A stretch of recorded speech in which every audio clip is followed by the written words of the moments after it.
Hey everybody, this is Steve with MultiSport Mojo. One of the questions that we're getting is, when do I ride in an aero position? That's a great question. Okay, so here we are. I just got off a ride. I literally just got off a ride, geared up, ready to go. I could go off and do another. Now I've got to cool down. I could go off and do another ride. But I wanted to show you just a quick how-to on when to ride an aero and when not to ride an aero. So what is an aero position? If you're, this is a standard road bike. This is my, it's not my race bike. I have used it in races, but it's my everyday training road bike.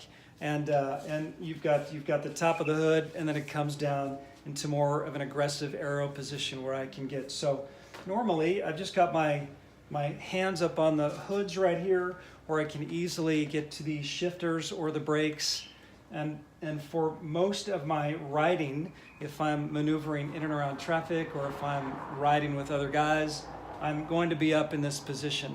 I'm up on the seat, and I'm just comfortably here. My elbows are a little flexed. Because I'm not actually sitting on the seat right now. I'm a little more forward than I would be, but you know, my head's probably right up around the top of the stem right here, right? And so I'm riding. When do I want to go into an aero position? Whether you're training or racing, an aero position is meant for being as aerodynamically efficient as possible. What do I mean by that? When you're up in just a more comfortable riding position, you are basically a sail in the wind.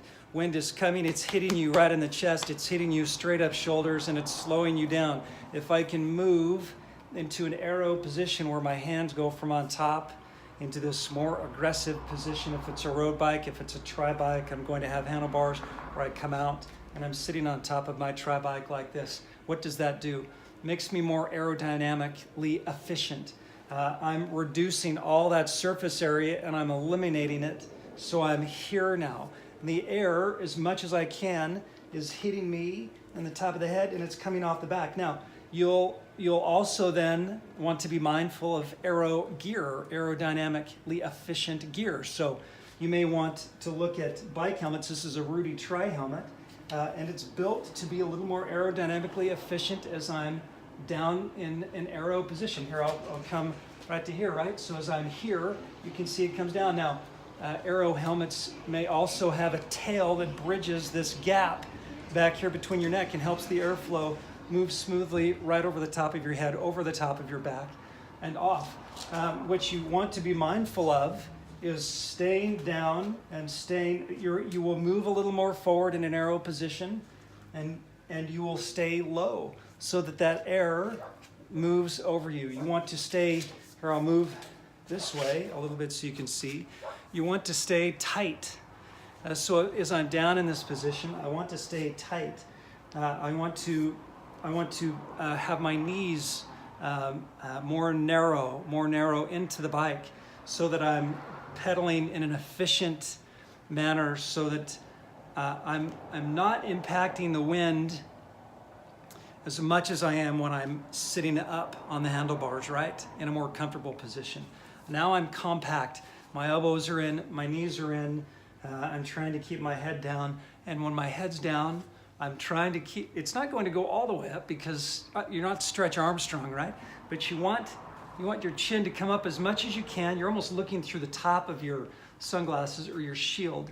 And you're looking as much as you can straight out ahead. When do you ride an aero? It's when you're at a part of your ride, whether it's training or racing, that you can focus on speed. Doesn't mean that you're all by yourself. You could be in a lineup, drafting or not drafting. If you may not feel comfortable getting in an aero position, drafting on a group ride with a whole bunch of guys, you may want to be up and a little more aware. If you're racing and it's non-drafting, you want to be in aero as much as you can. What about climbing or going on a downhill? If I'm on a downhill on a race day, I'm in aero position.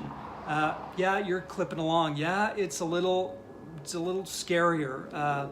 The faster you go, the more can go wrong with a minor change, a minor gust of wind, a rock, a seam, and anything can more quickly move you towards something going sideways. But the benefit is that you're moving as fast as you can. You are as aerodynamically efficient as you can be.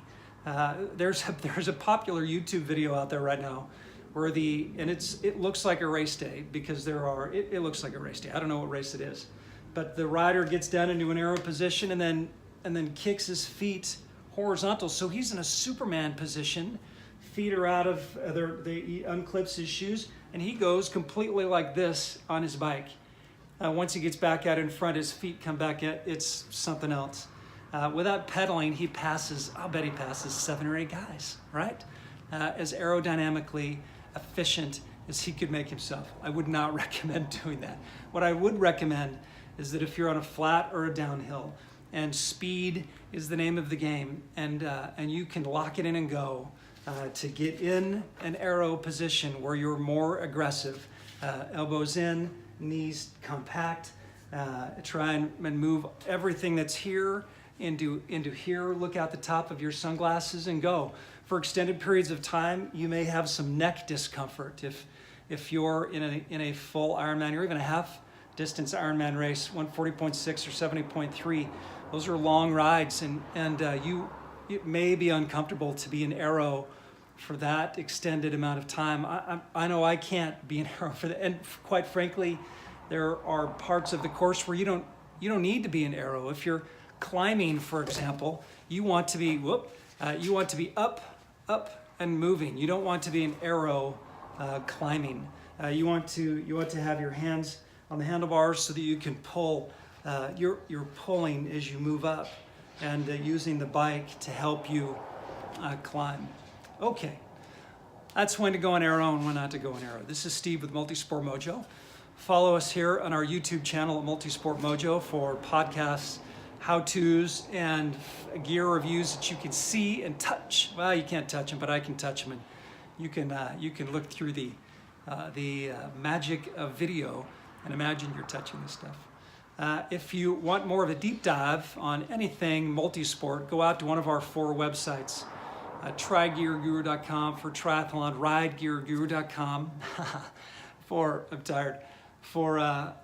anything riding, biking, cycling, SwimGearGuru.com for all the swimming, and RunGearGuru.com for all the running. All of that multisport in any form or facet, we've got you covered for gear reviews, how-tos, questions that you have.